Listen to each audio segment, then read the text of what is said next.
Hi, Nicky here.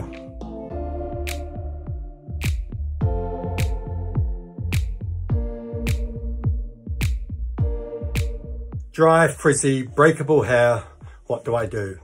Well, I think this is an opportunity to be able to really moisturize your hair. The thing about dry, frizzy hair, it's usually curly hair or usually chemically processed hair. It really just needs moisture. And whether you do that at the conditioning stage using good quality masks and conditioning treatments, or whether you actually try and just protect your hair with some argan oil or any of the other oils that are around that are just going to help to not only put moisture in, but to retain it. What's the best way to dry my hair naturally without it looking a mess?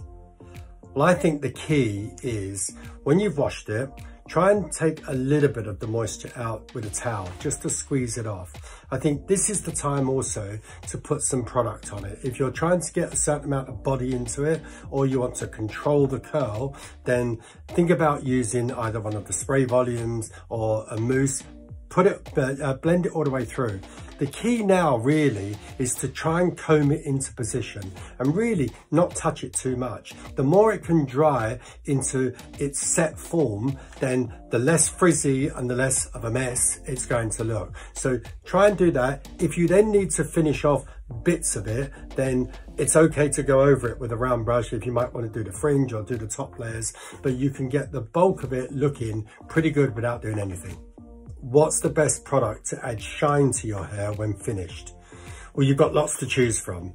You can use anything from a argan oil, which is going to give it a mid shine, to any of the kind of pomades and waxes that will give a certain amount of shine, from anything from actually anything from a matte to a mid to high shine, but they're also going to add texture as well. There are lots of different forms of these waxes. They come in putty form for molding. So again, it depends on the length of your hair. I think if your hair's very long, then you really don't want to gunk it up too much. So I would be suggesting something fairly lightweight that has got an oil in there and maybe a little bit of cream, but for somebody with shorter hair, go for one of the waxes or putties.